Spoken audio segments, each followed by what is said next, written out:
그의 길을 가는 것 세상 그 무엇보다 어려움 내려놓음 내 안에 예수 그분만 생각할 때 하늘의 그 손이 일하시네. 그분의 마음 그분의 시선 그분의 원하심은 내 맘에 두는 것 십자가 그 길 그곳에 나설 때에 주님 나를 통해 일하시네. 그 사랑 나를 살리신 그 사랑 하늘의 모든 영광 다 내려놓으신 내 삶도 그렇게 내려놓습니다. 주님 기뻐하시는 그 길 가렵니다.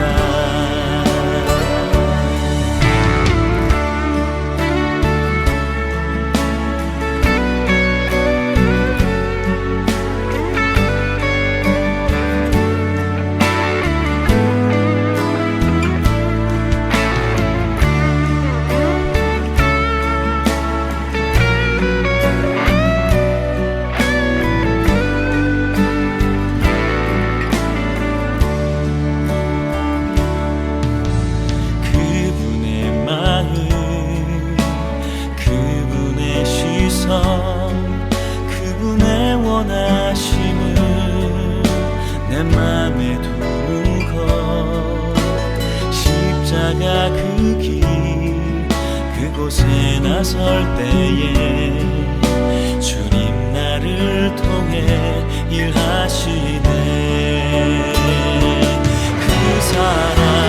그 사랑 나를 살리신 그 사랑 하늘의 모든 영광 다 내려놓으신 내 삶도 그렇게 내려놓습니다.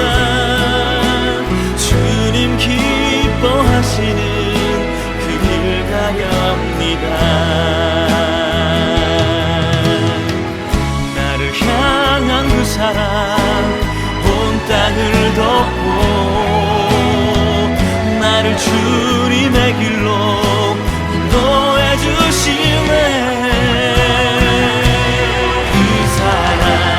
그 사랑 나를 살리신 그 사랑 하늘의 모든 영광 다 내려놓으신 내 삶도 그렇게 내려놓습니다.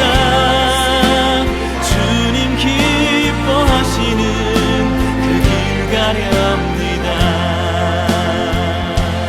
내 삶도 그렇게 내려놓습니다.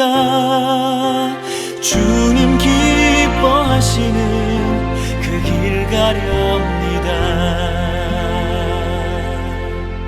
주님 기뻐하시는 그 길 가렵니다.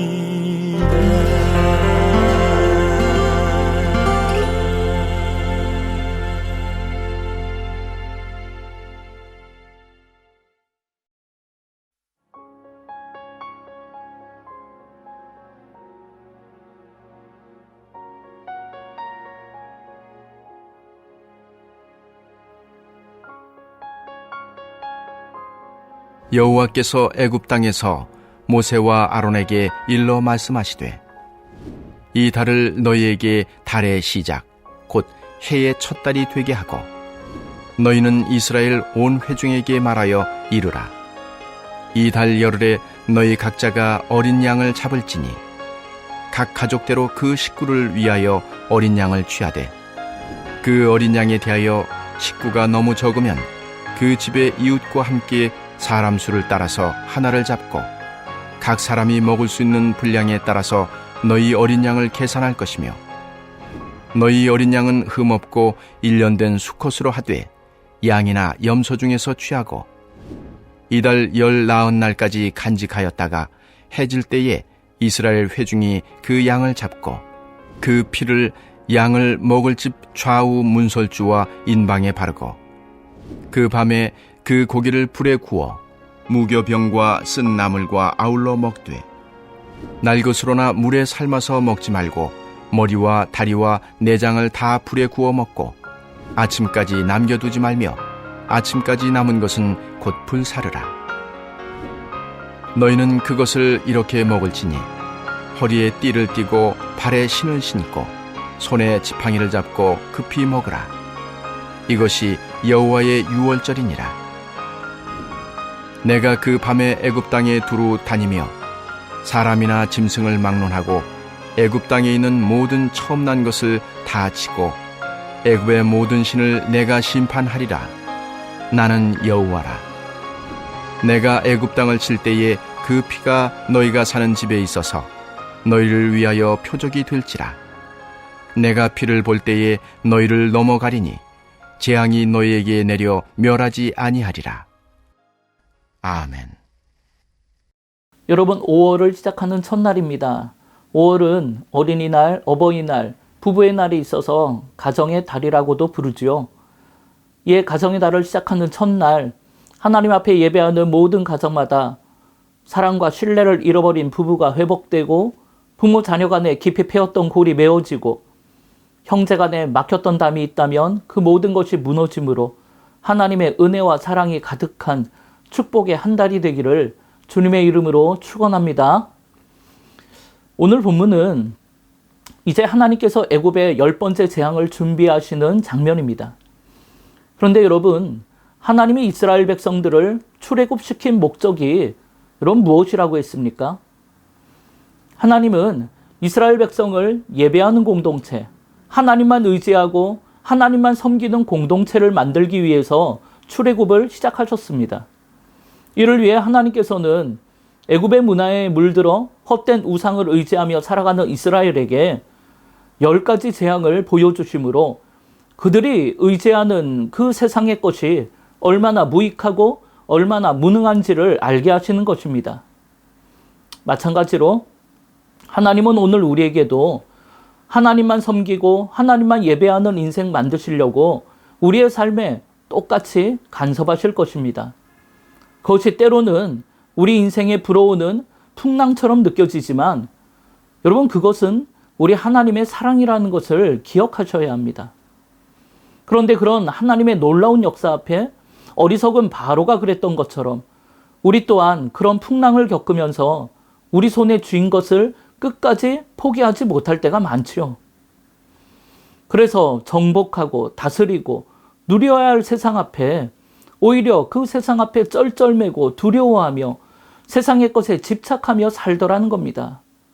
그러나 여러분, 그게 무엇이든지 하나님보다 더 의지하고 하나님보다 더 사랑하는 것이 있다면 하나님은 오늘 그걸 내려놓게 하실 것입니다. 만약 끝까지 그걸 내려놓지 못한다면 결국 우리도 마지막 10번째 재앙까지 가게 될 것입니다. 그럼 여러분, 마지막 10번째 재앙이 무엇입니까? 그것은 바로 우리가 가장 소중하게 생각하는 장자를 치는 재앙입니다. 사람뿐만 아니라 가축들까지도 처음 난 것의 장자를 모두 죽이는 무서운 심판입니다. 그런데 여러분, 지금까지 있었던 9가지의 재앙들이 다 애굽 사람들이 사랑하고 의지하던 애굽 사람들이 섬기던 우상과 관련이 있었던 것처럼 이 10번째 재앙 또한, 장자가 죽는 이 재앙 또한 우상과 관련이 있죠. 당시 바로왕은 애굽 사람들이 신처럼 섬겼습니다. 따라서 그 왕위를 계승할 바로의 장자 또한 애굽 사람들이 신처럼 섬겼습니다. 그래서 하나님께서는 마지막 이 10번째 재앙으로 애굽 사람들이 가장 의지하고 섬기는 이 바로의 장자로부터 시작해서 사람들이 가장 소중하게 여기는 처음 태어난 장자를 다 죽임으로 그들이 의지하는 이 세상의 것이 얼마나 허무한가를 알게 하시는 것입니다. 여러분 그 밤을 한번 상상해 보세요.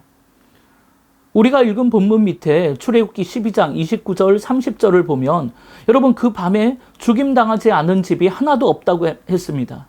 어느 누구도 피해갈 수 없다는 것이죠. 밤중에 모든 애굽 사람들이 장자의 죽음 앞에 눈물로 일어났다고 합니다. 모든 집이 장자의 죽음 앞에 눈물바다가 된 거죠.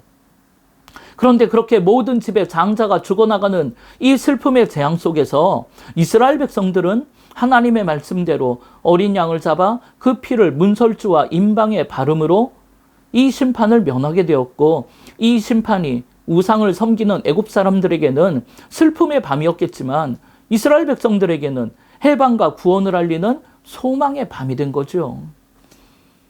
여러분, 우리의 마지막 날이 바로 이렇게 될 것입니다. 주님 다시 이 땅에 오시는 날에는 세상 의지하고 세상이 나를 행복하게 해줄 것처럼 생각하며 하나님을 외면했던 모든 사람들은 모두가 다 눈물을 흘리게 될 것입니다. 예, 오늘 본문에 나온 것처럼 하나님의 사자가 땅에 내려와 집집마다 심판을 행하러 들어갈 때 어린 양의 피가 문설주에 발라져 있는 집을 보면 이 집은 이미 심판을 받았다고 여겨서 다음 집으로 넘어간 것처럼 마지막 날에 예수 그리스도의 보혈로 죄사함을 받은 사람은 심판을 면하고 천국 잔치에 참여하게 되는 것입니다. 여러분, 그날에 심판대 앞에 서서 그 심판의 순서를 기다리는 것을 상상해 보세요. 한 명 한 명 심판하시며 그 차례가 나에게 가까이 올 때 우리의 가슴이 얼마나 두근거리겠습니까? 왜냐하면 나에게 죄가 있기 때문이죠. 세상에서 하나님을 외면하고 살았고 신앙생활 제대로 하지 못했고 믿음으로 살지 못하고 세상 의지하며 세상 섬기다가 왔기 때문이죠. 그래서 그런 두려움에 내 이름이 호명되었는데 모든 사람 앞에, 만천하 앞에 우리의 죄가 낱낱이 드러나고 하나님의 심판이 이제 임하게 된 거예요. 그러나 맨 마지막에 십자가의 보혈로 우리가 깨끗하게 되었다고, 의인이라고 인정받아서 천국문이 활짝 열릴 때의 기쁨이란 이루 말할 수가 없을 것입니다. 그날을 위해 예수 그리스도께서 십자가를 지신 것이고, 그런 예수님을 구주로 영접한 사람은 그 피로 의롭다 인정함을 받아서 천국 소망 가운데 살 수 있게 된 것이죠. 이를 위해 하나님께서는 오늘 본문에서 장자를 대신해 죽임당한 어린 양의 피를 좌우 문설주와 임방에 바르라고 하셨습니다. 그리고 그 고기를 불에 구워 무교병과 쓴 나물과 함께 먹으라고 하셨습니다. 그럼 여러분, 왜 무교병과 쓴 나물을 함께 먹어야 합니까? 먼저 무교병은 누룩이 없는 빵이잖아요. 누룩은 빵을 부풀리는 역할을 하잖아요. 그래서 대대로 누룩은 죄를 상징하는 것이었습니다. 그러므로 누룩이 없는 무교병을 먹는다는 것은 그들이 어린 양의 피로 깨끗함을 얻었다는 상징이에요. 그런데 이를 쓴 나물과 함께 먹으라는 것은 나물의 쓴맛을 통해서 내가 죄로부터 깨끗하게 된 것이 내 힘과 노력이 아니라 어린 양 예수 그리스도께서 나를 대신해서 고통 가운데 죽임당함으로 깨끗하게 되었다는 것을 상징하는 것입니다. 이렇게 하나님께서는 장자가 죽어야 하는 자리, 다시 말해 오늘 내가 죽어야 하는 그 자리에 어린 양을 대신 죽이심으로 이스라엘을 구원하신 것처럼 오늘 세상의 것을 의지하며 죄 가운데 빠져 사는 우리가 죽어야 하는 그 자리에 어린 양 예수 그리스도를 죽이심으로 우리를 죄와 사망에서 구원하시겠다라고 약속하고 계신 것입니다. 이것이 바로 출애굽의 마지막 10번째 재앙을 통해 하나님께서 우리에게 주시는 약속이고, 그 약속을 기억하시는 하나님께서 이미 2000년 전에 그 약속을 이루어 주심으로 오늘 우리가 이렇게 구원의 감격, 영생의 기쁨을 누리며 살게 된 것입니다. 이에 사도 바울이 로마서 5장 6절에서 8절에 뭐라고 고백했습니까? 우리가 아직 연약할 때 기약대로 그리스도께서 경건하지 않은 자를 위하여 죽으셨도다. 의인을 위하여 죽는 자가 쉽지 않고 선인을 위하여 용감히 죽는 자가 혹 있거니와 우리가 아직 죄인 되었을 때 그리스도께서 우리를 위하여 죽으심으로 하나님께서 우리에 대한 자기의 사랑을 확증하셨느니라. 이렇게 하나님께서는 오늘 우리가 하나님을 외면하며 살았는데도, 세상 의지하고 세상 섬기며 살았는데도, 심지어 우리가 하나님을 외면하고 하나님을 원하지도 않았는데도 하나님께서는 그 약속을 기억하셔서 우리 대신 유월절 어린 양 예수 그리스도를 십자가에 내어주심으로 그 약속을 이루어 주셨고, 우리는 그렇게 값없이 구원을 받게 된 것입니다. 따라서 여러분, 이번 한 달을 살아가실 때 이 구원의 감격, 영생의 기쁨을 회복하는 은혜가 있기를 바랍니다. 그리고 애굽이라는 세상이 우리를 벼랑 끝으로 몰아세우더라도 그 세상을 창조하시고 주관하시는 하나님만 의지하고 세상을 붙잡은 손을 놓고 믿음으로 용기를 내셔서 담대하게 맞서 싸우시기를 바랍니다. 여러분, 이 싸움은 세상의 혈과 육의 싸움이 아니라고 했습니다.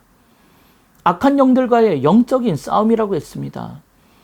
더불어 내 안에 세상을 우상으로 섬기고 있는 죄와의 싸움인 것입니다.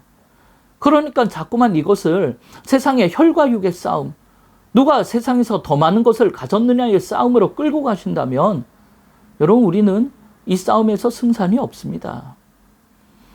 여러분, 주님께서는 우리에게 절대 세상과 하나님 두 주인을 섬길 수 없다라고 말씀하셨습니다. 예, 세상에 썩은 동아줄을 놓고 믿음의 줄, 구원의 줄, 천국 소망의 줄을 붙잡으시기를 바랍니다. 물론 선택과 갈등의 상황에서 하나님을 의지하는 것이 세상적 시각으로 보면 꼭 내리막길처럼 보이고 실제로 손해를 본다 해도 여러분, 담대하게 세상을 붙잡은 손을 놓으셔야 합니다. 여러분, 죽음의 사자들이 애굽의 장자를 칠 때 누가 그 밤에 이스라엘을 구원하셨습니까? 누가 그 죽음의 상황에서 그들을 지켜주었습니까? 세상의 물질, 세상의 권세와 인맥이 아니고 하나님께서 그들에게 구원의 기쁨을 주셨다는 것입니다. 따라서 나를 몰아세우는 풍랑의 세상에서 오직 하나님만이 내가 살아갈 힘과 능력이 되신다는 것을 기억하시고 세상의 악한 영들과의 싸움에서 오직 하나님만 의지하시기를 바랍니다. 그래야 어떤 세상의 풍랑 앞에서도 절망하거나 낙심하지 않고 평안과 기쁨, 온전한 자유함을 누릴 수가 있는 것입니다. 아무쪼록 이번 한 달 하나님이 행하신 구원의 역사, 거저받은 사랑을 세상의 은과 금으로 증명하는 삶이 아니고 십자가의 능력으로 증명하심으로 오직 하나님만 섬기고 하나님만 예배하는 축복의 한 달이 되시기를 주님의 이름으로 축원합니다. 아멘. 이 시간 먼저 중보하며 기도하기를 원합니다. 첫째는 세상에 매어 사는 삶에서 돌이켜서 하나님만 의지하고 하나님만 섬기고 하나님께만 예배하는 가정이 되게 해달라고. 둘째는 코로나로 어려움을 겪고 계신 해외 선교사님들과 미자립교회, 농촌교회 목사님들을 꼭 지켜 보호하여 주심으로 승리의 한 달이 되게 해달라고. 또 마지막으로 다음 세대를 위한 교회 건축이 순적히 잘 이루어져서 하나님이 찾으시는 우리 다음 세대의 영혼들이 주님을 만나고 인생의 길을 찾게 되는 세상의 등대 구원의 방주가 되게 해달라고. 우리 이 시간 주의 이름을 한번 부르며 합심으로 기도하겠습니다.